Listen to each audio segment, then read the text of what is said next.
ആമി നടക്കാൻ തുടങ്ങിയതിൽ പിന്നെ എനിക്ക് അവളുടെ പുറകെ നിൽക്കാനാണ് കേട്ടോ ഇഷ്ടം. കാരണം എപ്പം എന്താണ് എങ്ങനെയാണ് വായിലെടുത്തിടുന്നതെന്നൊന്നും നമുക്ക് പറയാൻ പറ്റില്ല കേട്ടോ. അതുകൊണ്ട് അവളുടെ കൂടെ തന്നെ നടക്കണേ. ബോൾ എടുത്തോണ്ടോ നീ? അതാ കിടക്കും. എണീക്ക്. പോയി ആ ബോൾ എടുത്തോണ്ടോ നീ? അതുണ്ടോ അവിടെ ഒരു ബോൾ കിടക്കുന്നുണ്ടോ? അങ്ങോട്ടേക്ക്. അവിടെ ഒരു ബോൾ കിടക്കുന്നുണ്ടോ?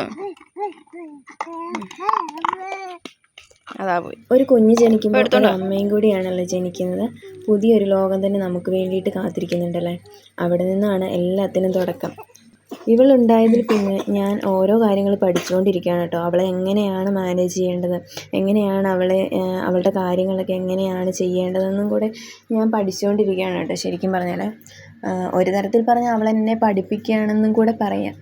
അവളുടെ ഈ പ്രായത്തിൽ എല്ലാ കുട്ടികളും തന്നെ ഓരോ സാധനങ്ങൾ കാണുമ്പോൾ അതെന്താണെന്ന് അറിയാനായിട്ട് തൊട്ടും പിടിച്ചും ഒക്കെ നോക്കുന്ന ഒരു പ്രകൃതമാണല്ലേ. അപ്പോൾ ഇവളും അങ്ങനെയൊക്കെ തന്നെയാണ് കേട്ടോ. എന്നെ സംബന്ധിച്ചിടത്തോളം ദൈവം തന്ന ഒരു നിധിയാണ്. അപ്പം പിന്നെ എത്ര ഓടിയാലും അവളുടെ പുറകെ എത്ര ഓടിയാലും കുഴപ്പമില്ല എന്ന് ഓർക്കും കേട്ടോ. ചില കാര്യങ്ങളിൽ അവളുടെ വിചാരം ഞാൻ എല്ലാത്തിനും എക്സ്പേർട്ടാണ്, അമ്മയ്ക്കെല്ലാം അറിയാം എന്നുള്ള രീതിയാണ്. പക്ഷേ എനിക്കല്ലേ അറിയുള്ളൂ, എനിക്കൊന്നും തന്നെ അറിയാൻ പാടില്ല എന്നുള്ള കാര്യം.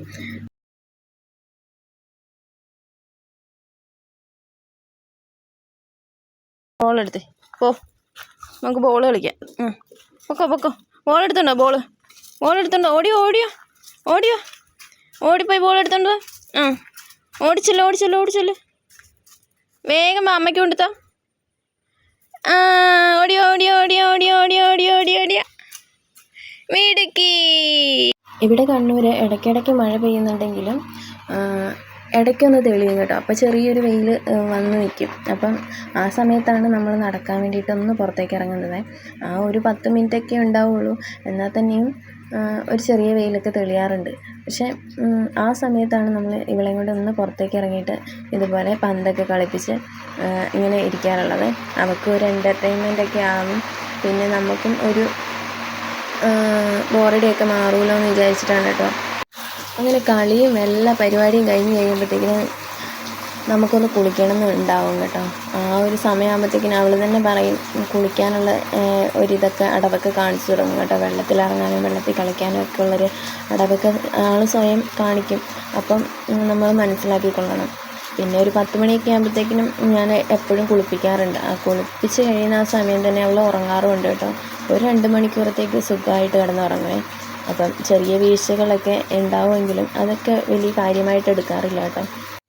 ഇപ്പം തന്നെ അവൾ വെള്ളത്തിൽ കളിക്കാനുള്ള എല്ലാ പ്ലാനും തുടങ്ങിക്കഴിഞ്ഞു കേട്ടോ. അതുകൊണ്ട് ഇനിയിപ്പോൾ കുളിപ്പിക്കാമെന്ന് വിചാരിച്ചിട്ട് കുളിപ്പിക്കാൻ പോവുകയാണേ.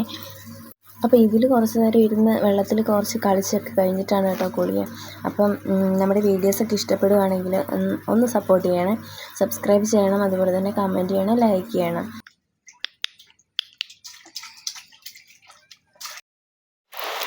എല്ലാം ഏറെ ഇഷ്ടത്തോടെയാണ് ഞാൻ ചെയ്യുന്നതെങ്കിലും ചില വയ്യാഴികളൊക്കെ വരുമ്പം ചിലപ്പോൾ ഞാൻ തളർന്നു പോകാറുണ്ട്.